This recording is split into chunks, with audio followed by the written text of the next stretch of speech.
ជនដែលជាអត្ថភាពខ្ពស់បំផុតរបស់រាជរដ្ឋាភិបាលជាក់ស្ដែងសម្ដេចមហាបវរធិបតីហ៊ុនម៉ាណែតនាយករដ្ឋមន្ត្រីនៃប្រជាណាចក្រកម្ពុជាបានប្រកាសកាលពីថ្ងៃទី2ខែមិថុនាឆ្នាំ2026ថាកម្ពុជាបានបញ្ជូនលិខិតផ្លូវការទៅកាន់ភាគីថៃនិងអគ្គលេខាធិការអង្គការសហប្រជាជាតិហើយដើម្បីចាប់ផ្ដើមដំណើរការយន្តការផ្សះផ្សាដោយចាប់បង្ខំ compulsory conciliation ក្រោមអនុសញ្ញាអង្គការសហប្រជាជាតិស្តីពីនីតិសមុទ្រ UNCLOS ដើម្បីការពារដែនអធិបតេយ្យភាពជាតិនិងសិទ្ធិលើដែនសមុទ្ររបស់កម្ពុជាដោយអនុលោមតាមច្បាប់អន្តរជាតិសម្ដេចធិបតីរំលឹកថាការប្រើប្រាស់យន្តការផ្សះផ្សាដោយចាប់បង្ខំលើកដំបូងបង្អស់ត្រូវបានអនុវត្តដោយជោគជ័យក្នុងករណីវិវាទរវាងប្រទេសទីម៉ូខាងកើតនិងអូស្ត្រាលីតាមរយៈដំណើរការនៃយន្តការនេះប្រទេសទាំងពីរបានដោះស្រាយបញ្ហាព្រំដែនសមុទ្រដោយសន្តិវិធីនៅឆ្នាំ2018តាមរយៈការប្រើប្រាស់យន្តការផ្សះផ្សាដោយបង្ខំនៅពេលនេះគឺជាករណីទី2ក្នុងប្រវត្តិសាស្ត្ររបស់ UNCLOS កម្ពុជាសង្ឃឹមយ៉ាងមុតមមថាដំណើរការនេះនឹងបង្ហាញជាថ្មីម្ដងទៀតនៅតម្លៃពិតប្រាកដនៃច្បាប់អន្តរជាតិនិងការដោះស្រាយជម្លោះដោយសន្តិវិធីតាមរយៈការចរចារវាងប្រទេសទាំងពីរក្រោមការសម្របសម្រួលរបស់អ្នកជំនាញផ្សះផ្សាអន្តរជាតិសម្ដេចធិបតីបានបញ្ជាក់នៅព្រឹកនេះទៀតថាបើទោះបីជាយន្តការនេះត្រូវប្រើពេលវេលាបន្តិចក៏ប៉ុន្តែវាគឺជាជំរើសល្អបំផុតប្រសើរជាងការច្បាំងគ្នាដែលធ្វើឲ្យមនុស្សស្លាប់ហើយទីបំផុតដោះស្រាយបញ្ហាមិនបាននឹងត្រូវវិលមករកការចរចាដដែល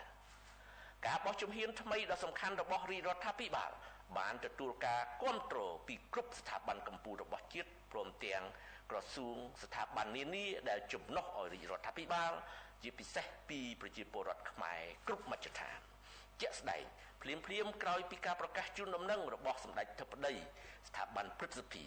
រដ្ឋសភានិងស្ថាប័នផ្សេងទៀតរួមទាំងក្រសួងស្ថាប័នរបស់រាជរដ្ឋាភិបាលនិងរដ្ឋបាលរាជធានីខេត្តទូទាំងប្រទេសបានចេញញត្តិគាំទ្រពេញទំហឹងដោយក្នុងញត្តិទាំងនោះបានបង្ហាញពីភាពជឿជាក់ថា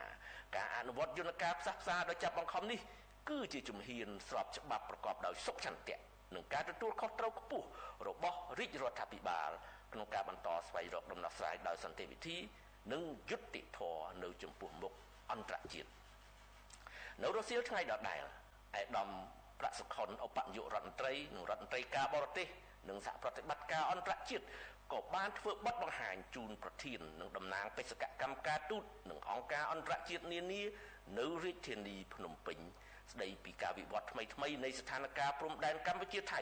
ដោយផ្ដោតសំខាន់លើការចាប់ផ្ដើមដំណើរការយន្តការផ្សះផ្សាដោយបង្ខំក្រោមអនុសញ្ញាអង្គការសហប្រជាជាតិស្ដីពីនីតិសមុទ្រ UNCLOS របស់កម្ពុជាឯកឧត្តមឧបនាយករដ្ឋមន្ត្រីបានរំលឹកពីការសោកស្ដាយនិងការខកចិត្តយ៉ាងជ្រាលជ្រៅរបស់កម្ពុជាចំពោះការសម្រេចចិត្តរបស់ប្រទេសថៃក្នុងការដកខ្លួនជាឯកតោភាគីចេញពីអនុសារណៈនៃការយោគយល់គ្នាទាក់ទងនឹងតំបន់ទាមទារដែនសមុទ្រត្រួតគ្នានៃខ្ពង់រាបបាតសមុទ្រឬហៅថា MOU 2001ប្រមុខការទូតកម្ពុជាបានគូបញ្ជាក់ថារយៈពេល25ឆ្នាំកន្លងមកនេះ MOU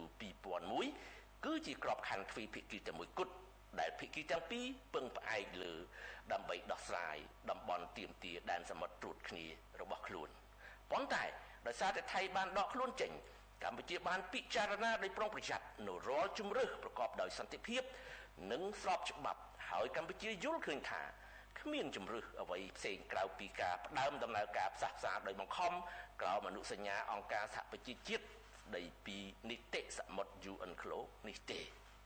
នៅចំពោះមុខប្រធាននិងតំណាងបេសកកម្មការទូតនិងអង្គការអន្តរជាតិនានាដែលបានអញ្ជើញចូលរួមស្ដាប់បទបង្ហាញឯកឧត្តមឧបនាយករដ្ឋមន្ត្រីបានសម្ដែងក្តីសង្ឃឹមថាតាមរយៈការផ្ដើមយន្តការផ្លូវច្បាប់ដោយសន្តិវិធីក្រោម UNCLOS នេះកម្ពុជាអាចបង្ហាញពីតម្លៃនៃច្បាប់អន្តរជាតិនិងដំណោះស្រាយចំនួនដោយសន្តិវិធីក្នុងការការពារអធិបតេយ្យការពង្រឹងទំនុកចិត្តការបើកលទ្ធភាពប្រើប្រាស់ធនធានការគ្រប់គ្រងការអភិវឌ្ឍនិងការរួមចំណែកដល់សន្តិភាពស្ថិរភាពមិនត្រឹមតែសម្រាប់កម្ពុជាថៃប៉ុណ្ណោះទេប៉ុន្តែក៏សម្រាប់តំបន់ទាំងមូលដែរ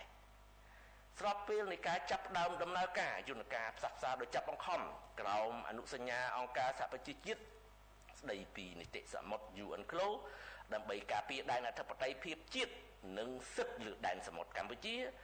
សកម្មភាពការទូតរបស់រាជរដ្ឋាភិបាលក៏នៅតែបន្តធ្វើចំពោះព្រំដែនគោកជាក់ស្ដែងនៅថ្ងៃទី2ខែមិថុនាឆ្នាំ2026ដដែលក្រមសម្របសម្រួលនៃប្រជាណាចក្រកម្ពុជាបានសម្របសម្រួលជូនក្រុមអ្នកសង្កេតការអាស៊ាន AOT ដឹកនាំដោយហ្វីលីពីនចុះទៅច្រកអានសេះស្រុកជាំខ្សានខេត្តព្រះវិហារដើម្បីសង្កេតការផ្ទៀងផ្ទាត់និងរាយការណ៍នៅទីតាំងផ្ទាល់ដែលបានរងការវាយប្រហាររាយបន្លាលួសនិងដាក់ទង្រាយទូកុងតឺន័រដើម្បីកាន់កាប់ដោយខុសច្បាប់ពីសំណាក់យោធាថៃដែលបានរារាំងប្រជាពលរដ្ឋខ្មែរជាច្រើនមិនឲ្យវិលត្រឡប់ទៅផ្ទះសម្បែងវិញបាននៅឡើយបេសកកម្មរបស់ក្រុមអ្នកសង្កេតការអាស៊ាននៅទីតាំងដែលជាដែនអធិបតេយ្យភាពរបស់កម្ពុជាហើយត្រូវបានយោធាថៃកាន់កាប់ដោយខុសច្បាប់ខាងលើនេះគូបញ្ជាក់ពីភាពចាំបាច់ដែលគណៈកម្មការចម្រុះខណ្ឌសីមាព្រំដែនគោក JBC កម្ពុជាថៃត្រូវចាប់ផ្ដើមកិច្ចការវាស់វែងខណ្ឌសីមាព្រំដែនរវាងប្រទេសទាំងពីរឲ្យបានឆាប់បំផុតស្របតាមកិច្ចព្រមព្រៀងដែលមានចែងក្នុងចំណុចទី3នៃសេចក្តីប្រកាសរួមថ្ងៃ27ធ្នូឆ្នាំ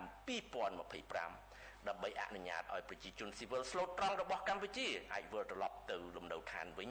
ដោយគ្មានការរារាំងដោយសុវត្ថិភាពនិងសេចក្តីថ្លៃថ្នូរទាំងអស់នេះសបញ្ជាក់ឲ្យឃើញពីភាពសកម្មនៃនយោបាយការទូតរបស់រាជរដ្ឋាភិបាលនិងថ្នាក់ដឹកនាំកម្ពុជាក្នុងការការពារអធិបតេយ្យភាពជាតិបូរណភាពទឹកដីទាំងដែនគោកទាំងដែនសមុទ្រដោយមិនធ្វេសប្រហែសនិងមិននៅស្ងៀមចំពោះមុខការរំលោភបំពានណាមួយមកលើដែនអធិបតេយ្យនិងមកលើប្រជាជនរបស់ខ្លួននោះឡើយអាស្រ័យហេតុនេះសូមបងប្អូនជនរួមជាតិជ្រាបជាព័ត៌មានបាទសូមអរគុណនិងសូមគោរពលាតែប៉ុណ្ណេះ